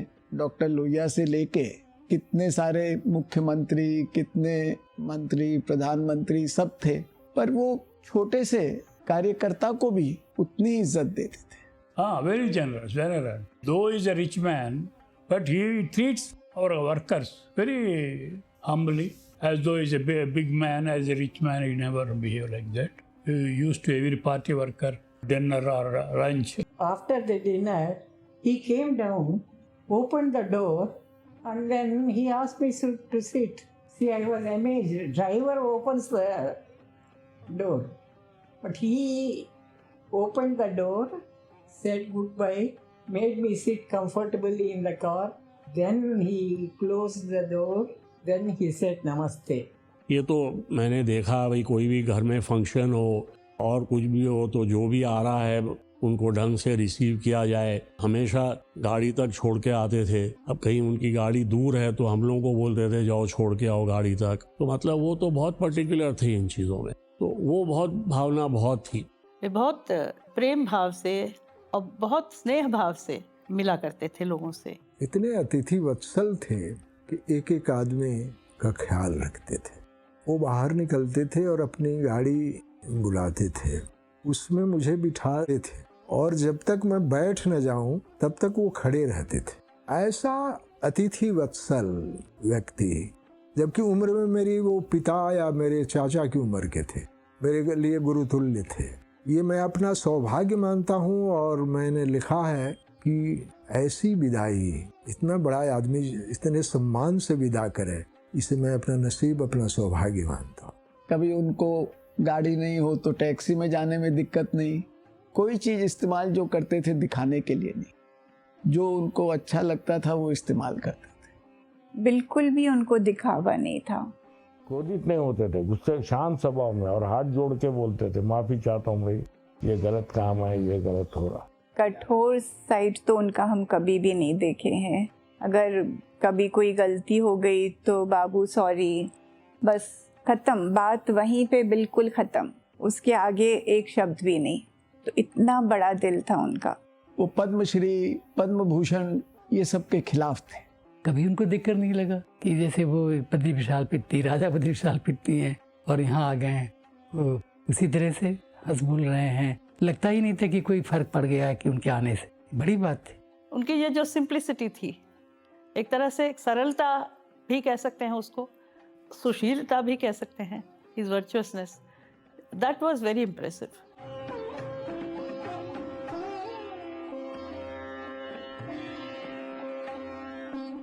अब आप देखो, बहुत विनोद प्रिय व्यक्ति थे वो, और वो समाज को इतनी खुली आंखों से देख रहे थे। हम लोग के साथ तो बहुत मजाक करते थे वो, बहुत छेड़छाड़, बहुत मजाक। हम लोग के फ्रेंड्स भी आते थे तो उनके साथ भी खूब मजाक करते थे। और उनको बाबू ही पहले देख के आए, हमको आके बोले कि मैं ऐसे एक तुम्हारे लिए एक लड़का देखा हूँ। फिर मजाक इतना करते थे। एक दिन हमको बोलते हैं कि लड़का मैं पसंद किया और शादी तुम कर रहे हो। तो हम बोले ठीक है बाबू, आप ही कर लीजिए शादी। तो ये सब उनकी चलती थी छेड़छाड़ सभी के साथ। एक उनके मित्र थे, वो गवर्नर बन गए थे, तो एक दिन भोजन के लिए बुलाया। तो वो आए तो गवर्नर थे, तो 2 आदमी और साथ उनके पिए अंदर बैठ गए। तो फिर उन्होंने कहा कि भाई साहब ये क्या? बोले क्या करें, ये तो सब जगह साथ रह जाते हैं। बोले आप गुसल खाने में जाते हैं तो भी साथ ले जाते होंगे अंदर। तुरंत है उनको भेजा। तो वो ये बोलते थे कि ताम झाम मत रखो। सांवर लाल जी पूरा साष्टांग दंडवत करे तो बाबू क्या आशीर्वाद देते हैं, अखंड सौभाग्यवती भव। और आदमी को बोल रहे हैं तो स्पॉन्टेनियस सेंस ऑफ ह्यूमर था उनका। भगीरथ जी पित्ती परिवार से बहुत बहुत समय से जुड़े हुए थे, अब वे नहीं रहे।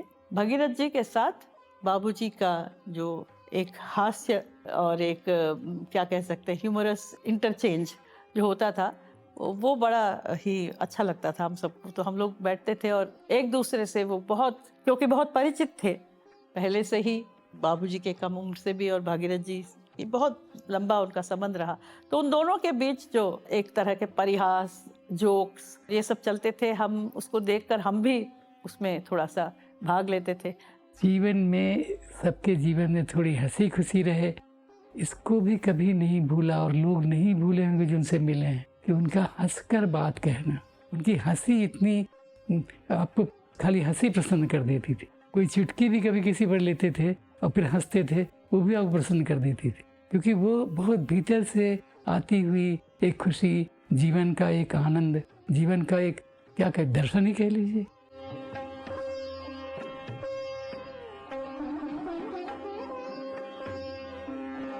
उनकी किसी से भी दुश्मनी नहीं थी। उनका स्वभाव ही ऐसा था कि हर एक आदमी उनकी रिस्पेक्ट करता था।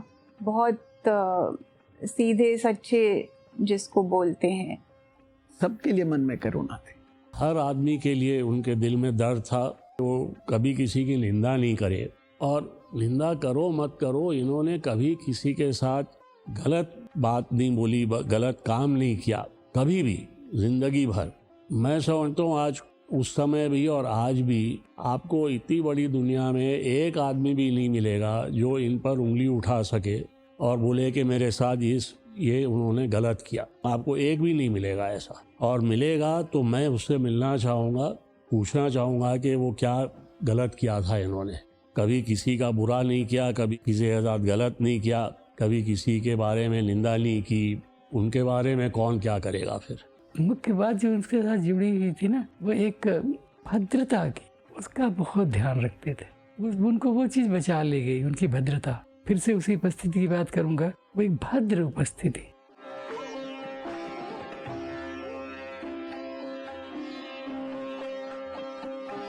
मैं तो यही सोचता हूँ कि उनको भी बहुत पसंद थे और बच्चों को वो बहुत पसंद थे। तो ज़्यादा जरूरी तो ये होता है बच्चों को कौन पसंद है, क्योंकि मैं हमेशा ये सोचता हूँ कि 4, 5, 6 साल की उम्र तक बच्चे में ये बोध बहुत होता है कि कौन मेरे को मन से चाह रहा है या नहीं, ये मेरा मानना है। तो बहुत ज़्यादा उनके चारों बच्चों के बच्चे हुए, सबसे बहुत क्लोज थे। अक्षय हुआ वही था तो बहुत ही बेहद लाड़ किया। सब बच्चों के लिए बहुत मन में बहुत ही ज़्यादा स्नेह था।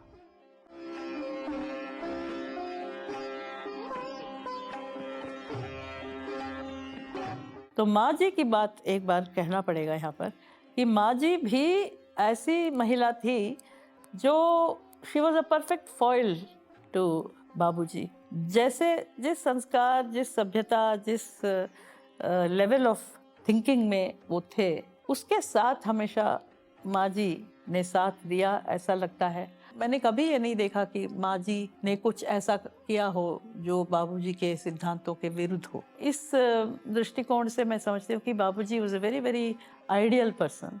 हम 100 शरदों को निरोग रहकर देखें, 100 शरद जीवे, 100 शरद सुने, 100 शरद प्रगल्भता से बोले, 100 शरद दीनताहीन रहे और 100 से भी अधिक शरद तक हे देव हम कानों से भद्र मंगलमय सुने, आँखों से यजन करते हुए भद्र देखें, स्थिर दृढ़ अंग युक्त शरीर से आपकी स्तुति करते हुए देवों द्वारा निश्चित किए हुए आयुष्य को प्राप्त करें। भाई आपके लिए हमारी यही मंगल कामना। बोल रही है प्रभाव।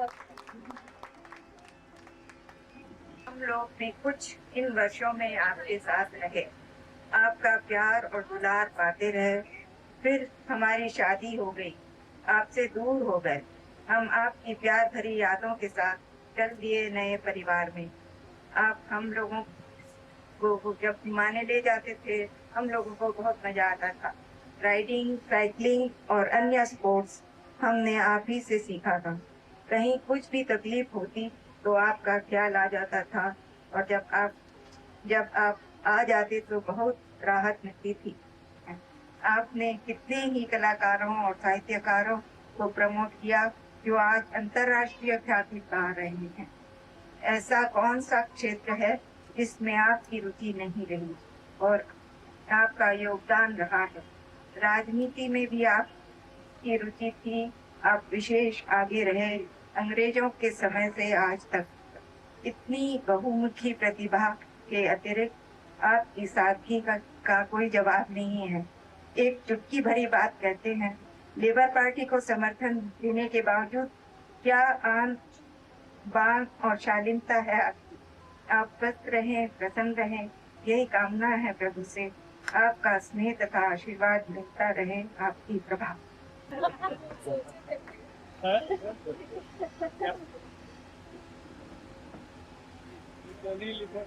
आप बोल दो, नहीं लिखे तो। और सबसे बड़ी बात तो यह कि दुख तकलीफ के वक्त सदा आपको अपने करीब पाया हमने। कभी सोचना भी नहीं पड़ा कि भाई कब आएंगे।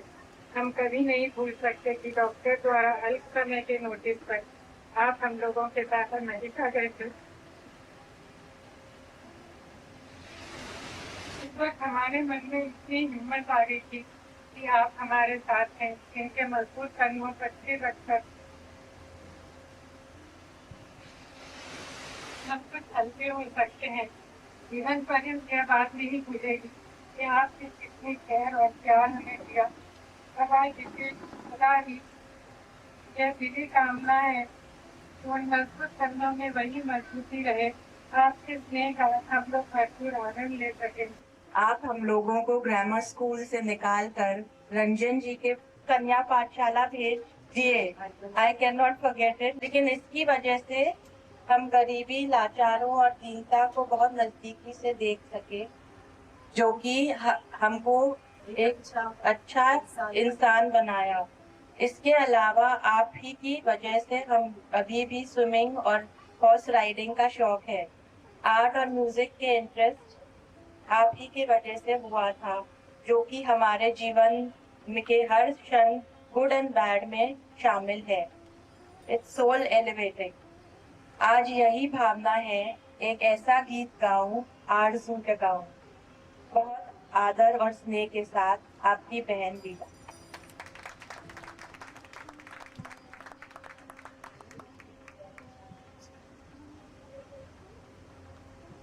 बाबू का जन्म 28 मार्च 1928 को कलकत्ता में हुआ। उस दिन पित्ती परिवार में अत्यंत खुशी का वातावरण छा गया। एक तो दादाजी के पहले पुत्र और बाबू के दादाजी के लाडले पोते। उनके दादाजी से वे इतना प्यार पाए और आज वही प्यार आप अपने लाडले पोते पर लुटा रहे हैं। आज हमारे जीवन का बहुत शुभ दिन है कि हमारे बाबू के 75वें जन्मदिन पर हम सब यहाँ मिले हैं। बाबू, आप अपने बच्चों को जो संस्कार दिए हैं उससे हमें अपने जीवन को सही तरह से जीने की राह मिली है।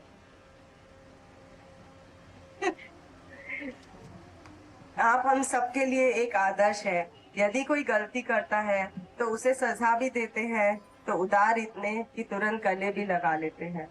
हमको याद है बचपन में एक बार हम में से कोई गाली दिया और आप सजा दिए, जिसके कारण हम लोग इस गलत आदत से सदा दूर रहे।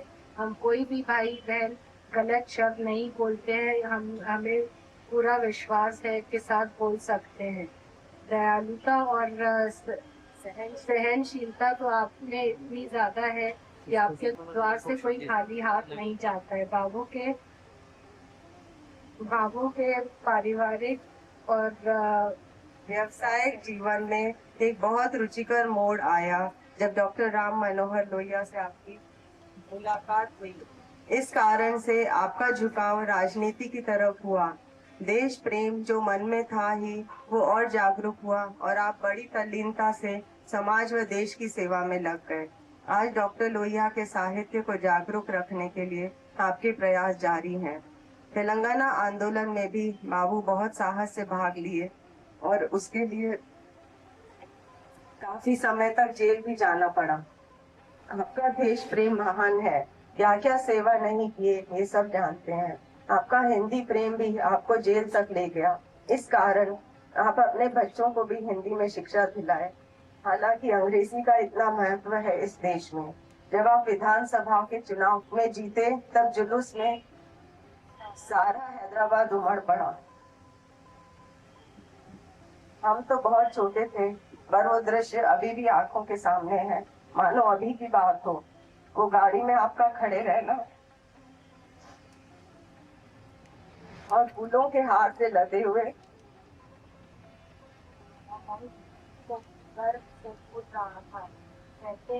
कहते हैं हर सफल पुरुष के पीछे स्त्री का हाथ होता है। मम्मी की सेवा, सहयोग और त्याग के कारण आप इतनी देश की सेवा कर सके। आप जब चुनाव के लिए खड़े हुए तो मम्मी रोज प्रचार करने जगह जगह जाती थी। हालांकि उस समय अपने घर की महिलाओं का इस तरह जाना बहुत कठिन था, फिर भी दादाजी उन्हें इजाजत दिए और वे जाकर भाषण भी दी और प्रचार की। कल्पना नाम की मासिक पत्रिका का संचालन आप सन 1949 में किए, जिसमें नए नए उभरते हुए लेखकों के लेख छपते थे और वो ही आज ऊंचाइयों पर पहुंच गए हैं। बाबू, आप देश को इतनी उपलब्धियां दिए हैं कि वे अविस्मरणीय हैं। आपका संगीत प्रेम आपको त्रिवेणी से जोड़ दिया और हर ऋतु का कार्यक्रम करवाते हैं जो साल में 6 बार घर पर होता है। अलग अलग कलाकार आते हैं। पेंटिंग के शौक के कारण हुसैन साहब की अनेक पेंटिंग अपने घर की दीवारों को सुसज्जित किए हैं। प्रकृति और पेड़ पौधों से भी इतना प्रेम है जिसका जीता जागता उदाहरण अपना सुंदर बगीचा व घर के चारों तरफ का माहौल है। पुरानी कलाकृतियों से भी घर की शोभा खूब बढ़ी है और क्या क्या बताएं, जितना कहें वो कम है। 11 जनवरी को दिल्ली में उषा के सिरेमिक की प्रदर्शनी थी तो आप अशोक वाजपेयी जी को फोन किए कि प्रदर्शनी का उद्घाटन करना है, तो वे बोले आपका बोलना ही हमारे लिए हुक्म है। तो ऐसी है हमारे बाबू की लोकप्रियता। मेरे लिए श्री बद्री विशाल पित्ती को याद करना लगभग अपने पूरे साहित्यिक जीवन को याद करना है। हैदराबाद की शोहरत यूँ तो हिंदुस्तान में और बहुत सारी चीज़ों से है। उस समय एक दूसरा वैभव हैदराबाद का प्रकट हुआ जो सृजन का वैभव था, जो एक अधिक निर्मल विमल वैभव था। कड़ी मेहनत और लगन से ही आज बाबू इतनी ऊंचाइयों पर पहुंचे हैं। आपका सबको इतना प्यार देना और सबका ख्याल रखना, और जब विशेष प्यार आता है तो आप स्वीट हार्ट कहते हैं तो प्रसन्नता से गदगद हो जाते हैं और अपने आप को सबसे भाग्यशाली बेटी समझते हैं। ये बात हम हमारी बहनों के लिए भी है। अंत में कुछ संख्या बाबू। आकाश की सी विशालता, वायु की सी चपलता, आकाश की सी विशालता, वायु की सी चपलता, सूर्य का सा तेज, सागर सी गहराई और पृथ्वी की सी सहनशीलता। तो ऐसा है हमारे बाबू का बहुआयामी व्यक्तित्व।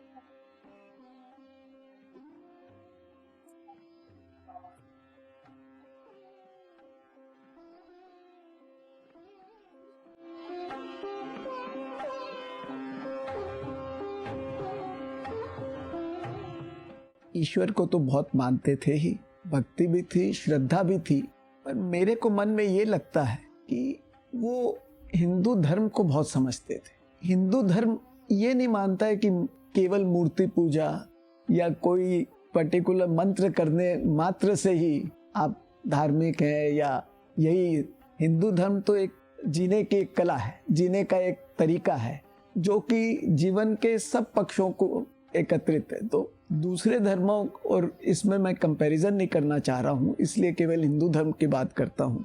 तो मेरे ख्याल से उनको हिंदू धर्म का बेसिस का बहुत ज्ञान भी था और विश्वास करते थे। केवल ये नहीं कि भाई जाके रोज है आधा घंटा पूजा कर लो और वो उससे धर्म पालन हो गया। सब चीज़ मानते थे, पूजा अर्चना हवन सब कुछ, पर केवल वो धर्म है वो नहीं समझते थे। Brahmotsav not done only for religious reason, nor is it only done for cultural reasons. Both. The placing of cultural expression within the temple after 1947, ये पहली बार हुआ है। केवल भारत में नहीं, पूरे विश्व में यह एक ही मंदिर है जहाँ पर नृत्य को दोबारे से पूजा कार्यक्रम में जो पहले हुआ करता था और जिसका मूल उद्देश्य वही था, वहाँ पर दोबारा लाकर उसके साथ जोड़ दिया गया। यह चीज जो है एक अपने में ही एक हिस्टोरिकल माइलस्टोन है, चाहे मैंने किया हो या किसी और ने, यह अपने में एक माइलस्टोन है। उसके लिए जो मंदिर का जो ट्रस्ट है, उनका कंट्रीब्यूशन, बाबूजी का अपना जो अभी तक मैंने बोला, जिसका विस्तार रूप से मैंने बताया, उनके अपनी जो उन्होंने प्रेरणा दी और उनका अपना जो सेल्फ बिलीफ था कि ऐसा होना चाहिए, और उनके पुत्र जो है शरद पित्ती जी, उन्होंने फिर उसको आगे भी बढ़ाया। ये सब चीज़ों को लेकर अपने में ही it is something worth documenting.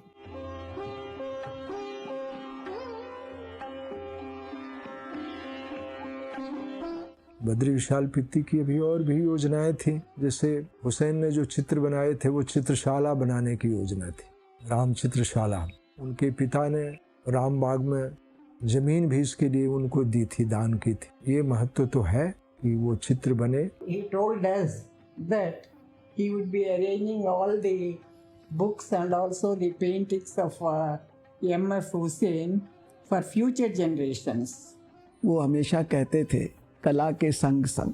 उनका मानना था कि बहुत प्राचीन काल से भारतीय संस्कृति में जीवन के सब समय कला का कहीं ना कहीं, जैसे वो बताते थे कि पहले राजू के बाट भी नक्काशी किए हुए होते थे, पाँव घिसने के लिए भी वो नक्काशी का होता था, सब कुछ वैसे ही होते थे, बर्तन में सब चीज़। उनको लगता था कि ये धीरे धीरे कम होता जा रहा है, वे ऑफ लाइफ क्या होनी चाहिए।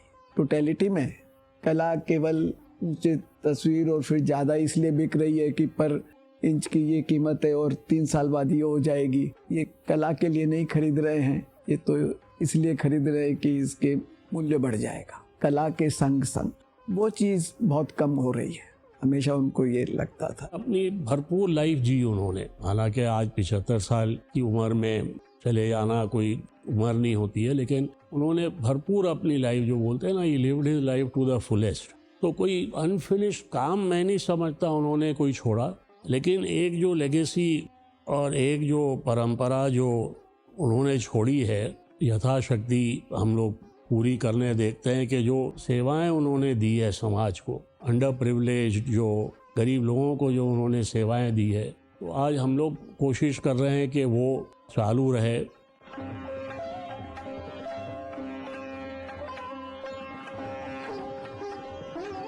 वैसा सज्जन, वैसा पर दुख कातर और वैसा समाज सेवी साहित्य संस्कृति की चिंता करने वाला और संकोची अपने को पर्दे के पीछे रखने वाला, अपने को कुछ नहीं मानने वाला व्यक्ति मैंने जीवन में बहुत कम देखा।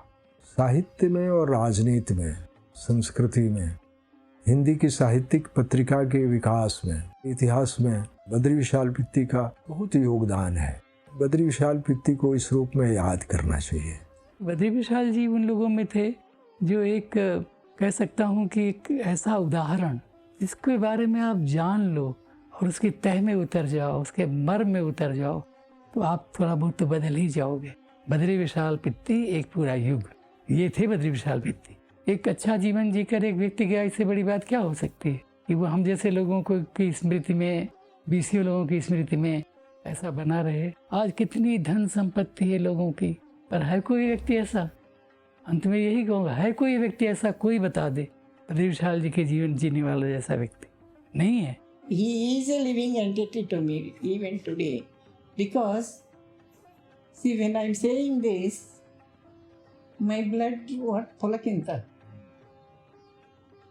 Pulakinta means my blood flowing in my body. That kind of feeling I get because he is such a great person. ये प्रेम उनका जो था, इन्हें भुलाया नहीं जा सकता। Idealistic and ideal also. Ideal for us, and because we do not see such people now. जो एक modern and energetic and alert दिमाग रखते हुए भी अपने पुराने संस्कार, सभ्यता, संस्कृति को भी मेंटेन करते हुए दोनों में समन्वयता, दोनों में बैलेंस बनाकर चले, ऐसे गंभीर व्यक्तित्व अभी हमें दिखते नहीं हैं। और बाबूजी से मेरी भेंट हुई, उनसे प्रोत्साहन मिला, उनके आशीर्वाद मिले, उनके आश्वासन मिले, आदेश मिले। इन सब चीज़ों के लिए मैं अपने आप को बहुत ही भाग्यवान मानती हूँ। उनके साथ रहना सत्संग के समान था और इतना प्यार बांटा। मेरा सौभाग्य है कि मैं भी उसमें एक उनका पात्र था। हम तो आज भी हैरान हो जाते हैं इस गुडविल को, उनकी विरासत जो हमको मिली है। हमारे लिए तो भगवान बराबर ही थे और है आज भी। इतना ज़्यादा स्नेह मिलता था कि हमेशा एक ये फीलिंग रहती है कि वो साथ में है। तभी भी बहुत शेयर करते हैं उनके साथ, जो भी अच्छा बुरा होता है तो अपने हिसाब से शेयर करते हैं। उनके जैसे बाबू भगवान सबको दें। सुख पावत है सूर्य की दौज, सुख पावत है देखत शाम तमाल, देखत शाम तमाल।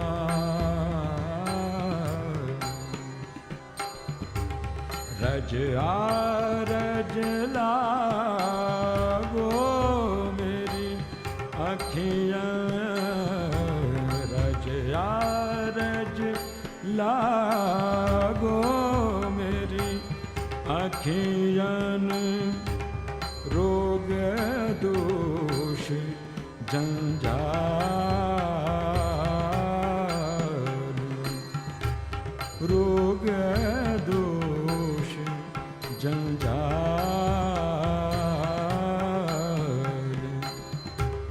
चिरजीव